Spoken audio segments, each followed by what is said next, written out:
Olá, pessoal, tudo bem? Eu sou Luana, professora do Atendimento Educacional Especializado da Escola Estadual São José.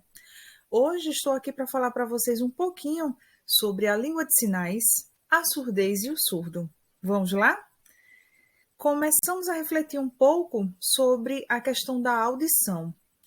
Certamente você já viu alguém que se comunica com a língua de sinais, com a Libras, ou algum intérprete fazendo algum processo de tradução e interpretação. Vejam como é importante esse processo de inclusão na nossa sociedade. Historicamente, os surdos têm uma história de sofrimento, de negacionismo.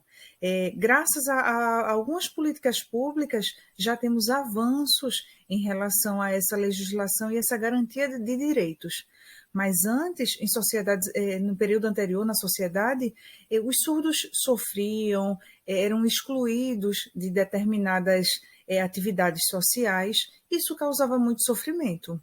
Então, a partir do processo de políticas públicas para a garantia desses direitos, aí sim se começa a fortalecer a comunidade surda. Embora ainda tenha, necessite muito enfrentamento, muita luta para se conquistar esses objetivos, mas ainda assim temos já avanços consideráveis. Aí vamos lá. Quando a gente fala em surdo, a gente pode caracterizar que a pessoa pode ter uma surdez leve, moderada, severa. Então, o médico que vai fazer essa avaliação para que possa identificar qual é o tipo de surdez do indivíduo. Outra coisa importante, as pessoas que ouvem, nós vamos chamar de ouvintes. E o surdo vai ser exatamente com essa característica, ou de uma perda parcial ou de uma perda total da audição, tá certo, gente? Essa comunidade surda, ela vem se engajando em diversas lutas para conquistar seus espaços, para ter garantido os seus direitos. Então, quem faz parte dessa comunidade surda? Será que só são os surdos? Não. O intérprete, o fonoaudiólogo, o médico, quem se apropria também desse tema sobre inclusão, sobre surdez, sobre Libras, também vai fazer parte exatamente disso. E a Libras, o que é? Vocês conhecem? Libras é a língua brasileira de sinais, e a gente vai ver detalhadamente. Queria conversar um pouquinho com vocês sobre os termos que para se referir a uma pessoa surda. Então, anteriormente, algumas pessoas falavam surdo-mudo, por exemplo, como tem aí na imagem, mas esse termo é inadequado, não devemos usar. O termo correto é surdo. A gente não pode chamar de mudo, mudinho, deficiente, coitadinho, surdo-mudo. Isso não é condizente com práticas de inclusão.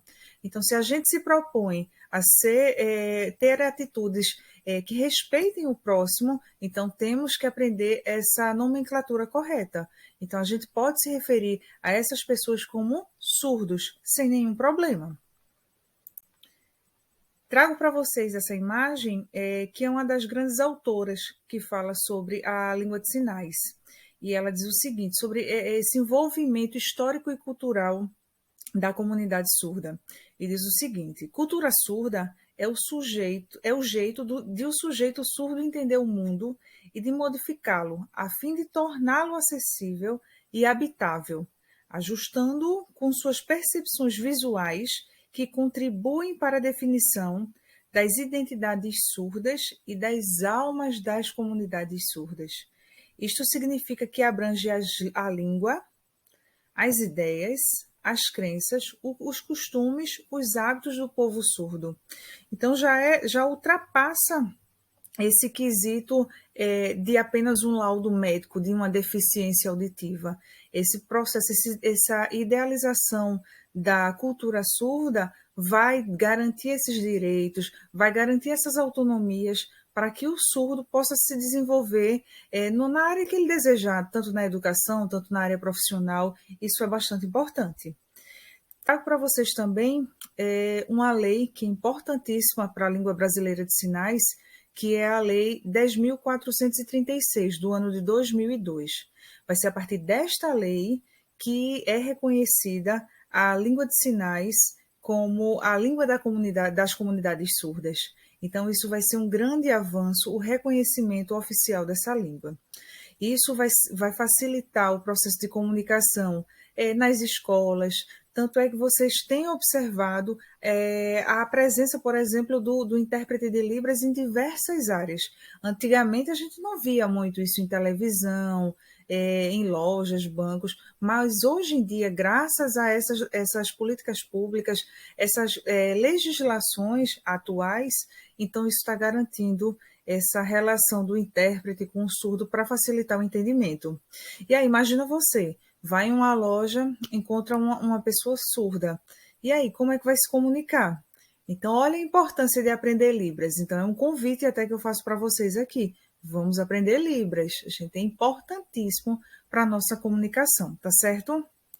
Trago para vocês aqui também o alfabeto manual, ou também conhecido como a datilologia. Eu vou fazer um outro vídeo explicando esses sinais, esse alfabeto todo, tá certo? Para que vocês aprendam na prática. Queria dizer a vocês também que Libras, ela não é linguagem, não é gestos e não é mímica. Libras é uma língua que tem uma característica visual espacial. Então, são sinais que são utilizados. Então, ter o respeito ao surdo, ao intérprete nesse processo de comunicação é imprescindível. Esse processo, ele vai oportunizar exatamente essa inclusão efetiva.